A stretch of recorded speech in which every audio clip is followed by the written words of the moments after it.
भाई कभी भूमिहार के छाती पे मारना, कभी यादव को बेवकूफ बनाना, ये सब अब नहीं चलेगा। आप लालू जी क्या करना चाहते हैं समाज के लिए, ये तो बताइए। एक सजावार आदमी, फालतू आदमी क्षेत्र में आ जाएगा, जिसके जीवन में कोई चरित्र नाम का चीज नहीं है, उसको क्या वोट देगा शिक्षित लोग? फालतू आदमी है। लोकसभा एक मर्यादित चीज है और मर्यादित जगह पर मर्यादित लोग जाएंगे। ये सब तो बहिष्कृत समाज के लोग हैं, जिनको कि लालू जी ने जाति के नाम पर खड़ा करके उम्मीद जगाए है कि जीतेगा। इस सब का कोई जमानत जब्त होने वाला है? नमस्कार, सन बिहार देख रहे हैं आप। मैं आपके साथ राजमोहन सिंह। लोकसभा चुनाव 2024 को लेकर हम लोग यात्रा पर निकल चुके हैं। बिहार की अलग अलग हॉट सीट्स का आपको हाल बताएंगे, लेकिन आज जो सीट की हम चर्चा करने जा रहे हैं वो है मुंगेर लोकसभा की सीट। सबसे ज़्यादा सुर्खियों में रही है इस लोकसभा के चुनाव में। बिहार के जिन 40 सीटों पर जीत का दावा एनडीए की तरफ से किया जा रहा है, उनमें से एक है। लेकिन मोकामा में हम पहुँचे हैं आज मुंगेर लोकसभा के भीतर, और मोकामा के बारे में एक चीज़ जो मैं आपको साफ तौर पे बता सकता हूँ, जितनी मेरी समझ है, कि यहाँ के लोग अपने मन का बोलते हैं, अपने मन का करते हैं। और स्वैग आपको देखना है तो आप बिहार में चले आइए मोकामा। तो मोकामा हम पहुँचे हैं, चुनावी चर्चा हम करेंगे कि मुंगेर लोकसभा का जो चुनाव है वो अगड़ा और पिछड़ा की लड़ाई में तब्दील हो जाता है। लालू यादव का एक दांव और बाजी पलटती हुई नज़र आती है। भूमिहारों के वर्चस्व को ख़त्म करने की बातें कही जाती हैं, और लड़ाई जो है वो काफ़ी अब दिलचस्प होती हुई दिखाई पड़ रही है। अशोक महतो का नाम जो है वो काफ़ी चर्चा में आ गया है। क्या परिचय हुआ सर? कोई राहुल रंजन, मैं मोकामा का रहने वाला हूँ। कोई जातिवाद नहीं है, ना ही इस 2024 का लोकसभा चुनाव में कोई लड़ाई है। बिल्कुल स्पष्ट है, मोदी जी के समर्थित उम्मीदवार सभी सीटों पे चुनाव जीतेंगे। और ये ऐसा नहीं है कि मैं समर्थक होने के नाते या व्यक्तिगत होने के नाते मैं ऐसी बात कर रहा हूँ। लोकतांत्रिक व्यवस्था के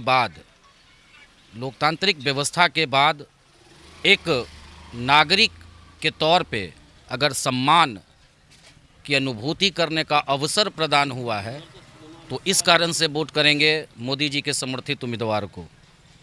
दूसरी बात, लोकतांत्रिक व्यवस्था के बाद पहली बार किसी सरकार ने, केंद्रीय सरकार ने किसानों का संज्ञान लिया, उसे सम्मान के रूप में। किसानों के लिए तो रास्ते में कीलें बिछाई गई हैं। नहीं, वो कहने का चीज़ है। जैसे अभी आपने सवाल पूछा, जातिवाद है। मैं बताता हूँ आपको, अगर किसी भी अगरी या पिछड़ी का बेटा किसी गांव में अगर यूपीएससी या बीपीएससी करके आता है तो उसकी प्रचार और उस पर गर्व करने वाला किसी एकात्म समाज का नहीं होता है, बल्कि पूरा गांव उसकी जश्न मनाता है, उसकी चर्चा करता है। तो आज हम उस दौर में हैं। आज हम उन चीज़ों की प्रतीक्षा करते हैं जब हमारे गांव से लोग बीपीएससी में आएंगे, जब हमारे गांव से लोग यूपीएससी में आएंगे और देश के विभिन्न संस्थानों में जाके अपनी भूमिका सुनिश्चित करेंगे। और बिहार का एक इतिहास रहा है ना कि अपराधी जो होते हैं उनको जातियों में बांटकर उनको नायक लोग साबित कर देते हैं बिहार में। देखिए, 90 के दशक में मैंने भी कुछ पढ़ा है और सुना भी है। 90 के दशक में इस तरह की चीज़ें होती थी, जहां जातिवाद में लोग अपने ही जाति के क्रिमिनल्स और अपने ही जाति जो लूटते थे अपने ही समाज को, उनको लोग मसीहा समझते थे। अभी शिक्षितों की चर्चा होती है, अभी समाज में विकास की चर्चा होती है, अभी समाज में शिक्षा व्यवस्था की चर्चा होती है, और जिस तरह से भारत आज पूरे विश्व में अपनी छवि बना रहा है, इसकी चर्चा होती है। अब कौन अपराधी हैं, नहीं है, वो अपने जिन्होंने अपराध किया है उसकी सज़ा वो अपने जेल में काटते हैं और निकल के आते हैं और मसीहा बनने का स्वांग रचते हैं। और अब वो समय नहीं है कि लालू यादव एक आवाज़ देंगे और सब लोग खड़ा हो जाएगा। मैं पूछता हूँ, कितने लोगों को टैक्स पेयर बना दिया जातिवाद की चर्चा करके? मैं बोलता हूँ, मैं खुद ही आपसे सवाल कर रहा हूँ, आज सबसे ज़्यादा अगर शिक्षित कहीं पे है वो है भूमिहार जाति में। लिटरेसी परसेंटेज उसकी 94% से अधिक है। क्यों है? क्योंकि ये लोग मेहनत करते हैं, ये लोग शिक्षा के लिए चिंतित होते हैं। आज इसी ट्रेंड पे विभिन्न जाति के लोग बढ़ रहे हैं। आज हमारे वंचित और शोषित समाज के बच्चे अच्छे स्कूल में जा रहे हैं, अच्छे रिजल्ट्स ला रहे हैं। आज भी मैंने देखा काफ़ी सारे बच्चे हमारे क्षेत्र के वैसे बच्चे हैं जो वंचित बच्चे हैं, जिन्होंने बिहार में बहुत अच्छा किया है 10th के रिजल्ट में, 12th के रिजल्ट में। तो अब ये नहीं चलेगा। आप क्या करोगे ये बताओ। सिर्फ जातिवाद नहीं करना है, आप लालू जी क्या करना चाहते हैं समाज के लिए ये तो बताइए भाई। कभी भूमिहार के छाती पे मारना, कभी यादव को बेवकूफ़ बनाना, ये सब अब नहीं चलेगा। आपकी क्या एजेंडा है, आप समाज को क्या देना चाहते हैं, लोग ये सुनना चाहते हैं। अब ये सुनना नहीं चाहते हैं कि वो कौन जाति से खड़ा है, ये कौन जाति से खड़ा है। मिलाकर बात साफ है कि आप एनडीए के साथ हैं। एनडीए मोदी जी का उम्मीदवार जो भी है वो 100% बिहार में जीतेगा और पूरे 407 सीट पूरे भारत में भारतीय जनता पार्टी समर्थित एनडीए लाने जा रही है। क्या परिचय हुआ सर? रंजीत सिंह। आपको भी यही लगता है कि मोदी जी 400 पार कर लेंगे जो उन्होंने तय किया है, और ये कि बिहार में 40 की 40 लोकसभा सीट भी एनडीए जीतने जा रहा है, और ये जैसा इन्होंने कहा कि अब वो ज़माना नहीं रह गया कि आप जातियों में बांटने का समाज को प्रयास करोगे और लोग इसको समझेंगे नहीं। बिल्कुल ठीक बोले। सब लोग आर्थिक परेशानी से जूझ रहा है। सब जात में मिलकर के अपना विकास करना चाहता है, गांव का, क्षेत्र का, राज्य का, देश का। अब वो बेवकूफ़ बना करके राजनीति करने वाला काम खत्म हो चुका है। एनडीए से विकास की उम्मीद दिख रही है जनता को। 40 का 40 सीट जीतेगा, इसमें कहीं संदेह नहीं है। एक सजावार आदमी, फालतू आदमी क्षेत्र में आ जाएगा, जिसके जीवन में कोई चरित्र नाम का चीज़ नहीं है, उसको क्या वोट देगा शिक्षित लोग? चुनाव के लिए शादी भी हुई है। अरे यार, शादी ब्याह ये सब तो अलग बात है, फालतू आदमी है। लोकसभा एक मर्यादित चीज़ है और मर्यादित जगह पर मर्यादित लोग जाएंगे। ये सब तो बहिष्कृत समाज के लोग हैं, जिनको कि लालू जी ने जाति के नाम पर खड़ा करके उम्मीद जगाए हैं कि जीतेगा। इस सब का कोई जमानत जब्त होने वाला है। मतलब आप मान रहे कि अशोक महतो कोई चुनौती नहीं देंगे? अशोक महतो जमानत बच जाएगा तो यही बहुत है। हमको तो नहीं लगता है उसका जमानत बचेगा। क्या सर, क्या नाम हुआ?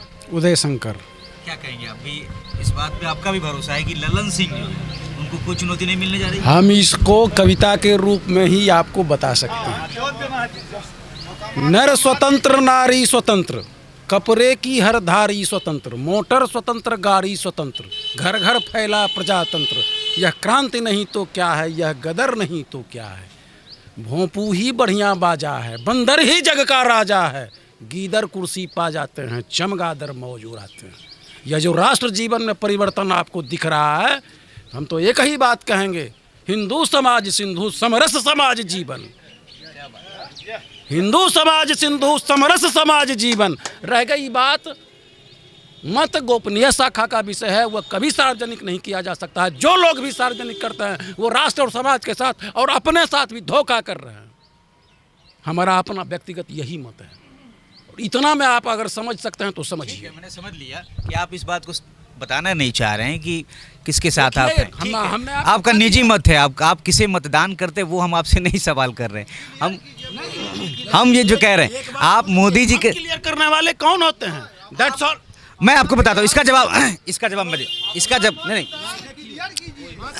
हम जबरदस्ती नहीं कर रहे हैं, बस आपको इस बात का जवाब दे रहे हैं।